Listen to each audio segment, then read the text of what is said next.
For the repair of the Alfa Laval EPC 50 I/O board, the following procedures were necessary: replacement of various electronic components and general cleanup of the unit. For testing, we add a spare OP board to the unit and a 24-volt DC power supply. By turning the power supply on, the units react and we can see the message on the OP LCD screen indicating the unit's communication.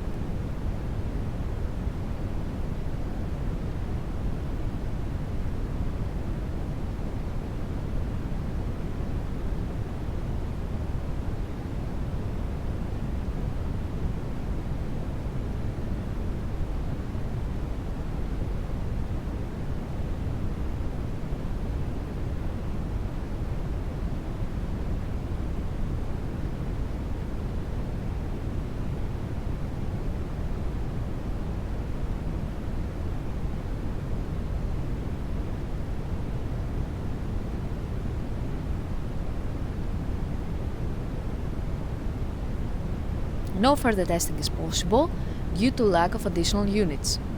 It is now clear that the I/O board is operating successfully and is ready to be delivered to the customer.